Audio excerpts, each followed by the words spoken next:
بسم اللہ الرحمن الرحیم وَعْلَمْ أَنَّ كَمْ فِي الْوَجْهَيْنِ يَقَعُ مَنْصُوبًا إِذَا كَانَ بَعْدَهُ فِعْلٌ غَيْرُ مُشْتَغِلٍ عَنْهُ بِضَمِيرِهِ نحو كم رجلا ضربت وكم غلام ملكت مفعولا به۔ یہاں سے مصنف رحمت اللہ علیہ کم کا اعراب بیان فرما رہے ہیں۔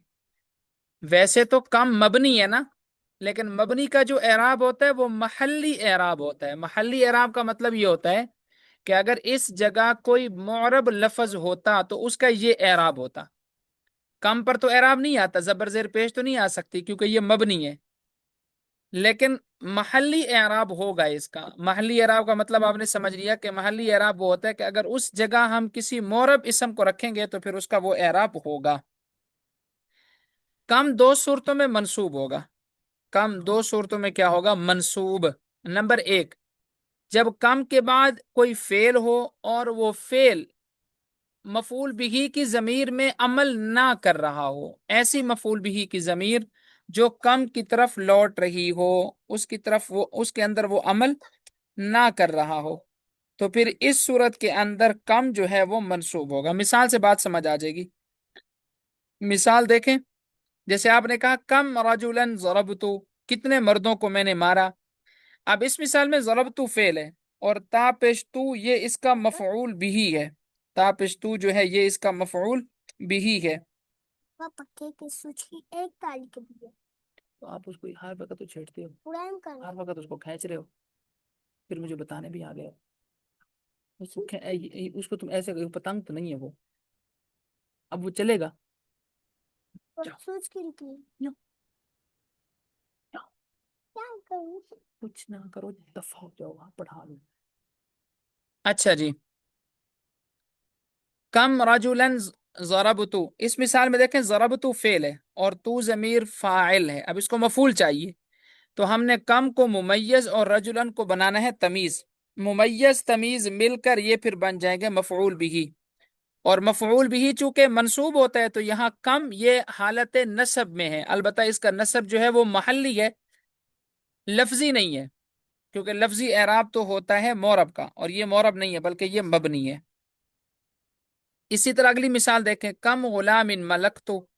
اب ملکتو یہ فعل ہے اور یہ کسی ضمیر مفعول بھی کے اندر عمل نہیں کر رہا، تو ہم اس کی ترکیب کیسے کریں گے کہ کم ممیز ہے، غلام تمیز ہے، ممیز تمیز مل کر مفعول بھی مقدم ہے، مفعول بھی منصوب ہوتا ہے تو کم منصوب ہے، اور ملکتو کے لیے یہ مفعول بھی بن جائے گا۔ پھر ملکتو کے لیے یہ کیا بن جائے گا؟ مفعول بھی۔ جی یہاں تک سمجھ آ گیا؟ جی استاد جی۔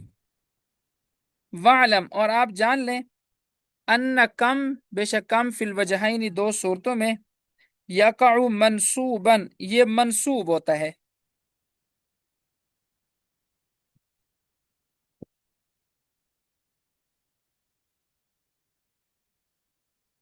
اذا کان بعدہ فعل، جب اس کے بعد فعل ہو، غیر مشتغل عنہ، اور وہ فعل مصروف نہ ہو، بضمیر ہی اس کی ضمیر کے اندر، یعنی کسی ضمیر کے اندر وہ عمل نہ کر رہا ہو۔ اب ضربت فعل یا لقیت فعل کسی کے اندر عمل نہیں کر رہا، ملکت فعل، نحو جیسے کم رجلا ضربت و کم غلام ملکت، مفعولا به، مفعول به ہونے کی وجہ سے یہ منصوب ہے۔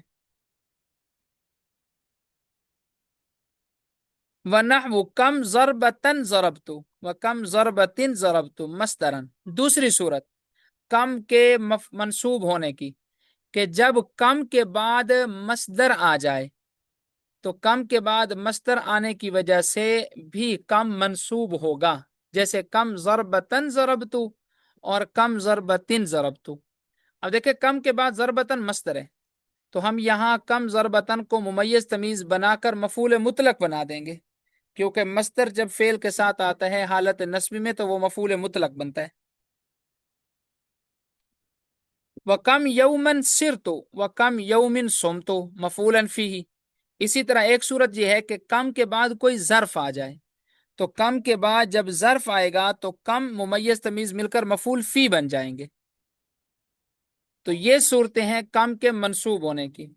پہلی صورت مفعول بھی، اور اس کی صورت یہ ہے کہ کم کے بعد جو فعل ہے وہ اس کی ضمیر کے اندر عمل کرنے میں مصروف نہ ہو، اور دوسری صورت یہ ہے کہ کم کے بعد مصدر آ جائے، اور اسی طرح کم کے بعد اگر ظرف آ جاتا ہے تو پھر کم مفعول فی ہونے کی وجہ سے کیا بن جائے گا؟ منصوب ہو جائے گا۔ وَمَجْرُورًا إِذَا كَانَ قَبْلَهُ حرف جر، اور اگر کم سے پہلے حرف جر آ جاتا ہے تو کم مجرور ہوگا۔ او مضاف، یا کم سے پہلے مضاف آ جاتا ہے، جیسے بکم رجلا مررت، اب یہ کم مجرور ہے کیونکہ با حرف جار ہے شروع میں۔ وعلا کم رجل حکمت، یہاں پر بھی کم جو ہے مجرور ہے۔ وغلام کم رجلا ضربت، یہاں پر بھی کم مجرور ہے غلام مضاف کی وجہ سے۔ ومال کم رجل سلبت، یہاں پر بھی کم مجرور ہے کیونکہ اس کے پیچھے مال ظرف واقع ہو رہا ہے۔ ومرفوعا، اور کم مرفوع ہوگا، ان لم یکن شیئا من الامرین، اگر ان میں سے کچھ بھی نہ ہو، یعنی نہ تو حروف جارہ شروع میں ہے، نہ مضاف شروع میں ہے، نہ وہ مفعول بھی بن سکتا ہے، نہ مفعول فی بن سکتا ہے، تو اگر یہ صورتیں نہیں ہیں تو صاف ظاہر ہے پھر وہ مرفوع ہوگا، یا تو مبتدا ہونے کی وجہ سے مرفوع ہوگا، ان لم یکن ظرفن، اگر وہ ظرف نہ ہو، یعنی کم کے ساتھ جو لفظ استعمال ہو رہا ہے وہ ظرف نہ ہو تو پھر یہ مبتدا ہوگا، جیسے کم رجلا اخو کا، اب کم ممیز رجلا تمیز ہے، ممیز تمیز مل کر مبتدا، اخو کا اس کی خبر بن جائے گی۔ وَكَمْ رَجُلٍ ضَرَبْتُهُ، یہاں پر بھی دیکھیں کم ممیز رجل تمیز، ممیز تمیز مل کر مبتدا، ضربتہ اس کی خبر ہے۔ لیکن اگر کم کے ساتھ کوئی ظرف آ جائے تو پھر یہ کم خبر مقدم ہونے کی وجہ سے مرفوع ہوگا، پھر کم خبر مقدم ہونے کی وجہ سے کیا ہوگا؟ مرفوع۔ جیسے آپ دیکھیں کم یومن سفر کا و کم شہر صومی، دونوں مثالوں میں دیکھیں کم کے بعد ظرف ہے، یومن بھی ظرف ہے اور شہرن بھی کیا ہے؟ ظرف ہے۔ فصل الظروف المبنیہ، اب اگلی فصل ہے ظروف مبنیہ کے بارے میں۔ یہ مبنی کی آخری قسم ہے، ظروف مبنیہ یہ مبنی کی آخری قسم ہے، جہاں صرف ان ظروف کا ذکر ہے جو مبنی ہوتے ہیں، کیونکہ سارے ظروف مبنی نہیں ہوتے بلکہ کچھ ظروف ہیں جو مبنی ہوتے ہیں، تو مبنی ظروف کا ذکر یہاں پر کیا جائے گا۔ ظروف مبنیہ کی پھر آگے چند اقسام ہیں۔ نمبر 1، وہ ظروف جن کا مضاف الیہ حذف کر لیا جائے، وہ ظروف جن کا مضاف الیہ حذف کر لیا جائے، ان کو کہا جاتا ہے مقطوع عن الاضافت، کیونکہ ان کا مضاف الیہ حذف ہے، جیسے قبلو اور بعدو۔ قرآن مجید میں اللہ تعالیٰ کا ارشاد ہے نا، للہ الامر من قبل ومن بعد، اصل میں تھا من قبل کل شیء ومن بعد کل شیء۔ اب یہ جو قبل اور بعد ہیں یہ اس وقت مبنی پر ضم ہوں گے جبکہ ان کا مضاف الیہ لفظوں سے حذف کیا جائے اور نیت میں موجود ہو۔ اگر مضاف الیہ مذکور ہو، یعنی مضاف الیہ کا ذکر موجود ہے، یا بالکل نسیہ منسیہ ہو، نہ وہ لفظوں میں ہے نہ نیت میں ہے، تو ان دونوں صورتوں میں پھر یہ معرب ہوگا، اور ان کو ایک نام بھی دیا جاتا ہے قبلو اور بعدو کو، غایات کا، کیونکہ یہ انتہا ہوتی ہے نا، غایت کا مطلب ہوتا ہے انتہا، پہلے اور بعد، یعنی انتہا بیان کر دی کہ اس سے پہلے اور اس کے بعد۔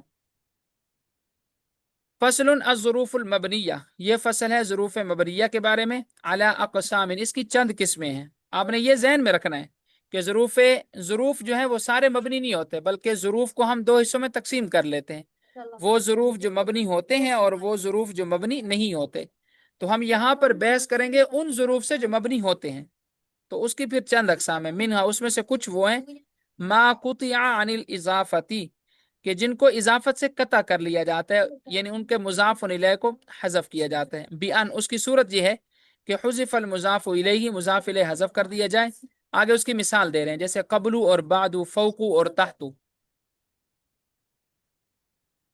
قال اللہ تعالی، اللہ تعالیٰ نے ارشاد فرمایا، للہ الامر من قبل ومن بعد، ای من قبل کل شیء ومن بعد کل شیء، یعنی قبل کے بعد بھی مضاف تھا اس کو حذف کیا گیا، اور بعدو کے بعد بھی مضاف تھا اس کو حذف کر دیا گیا۔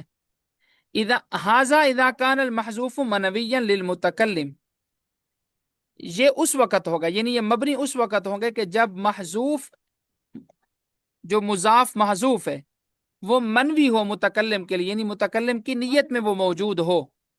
لیکن اگر متکلم کی نیت میں ہی موجود نہیں ہے یا پھر مضاف الیہ ذکر کیا گیا، ان دو صورتوں میں، وَإِلَّا لَكَانَتْ مُعْرَبَةٌ، وگرنہ یہ معرب ہوں گے، یعنی ان دو صورتوں میں معرب ہوں گے۔ کن دو صورتوں میں؟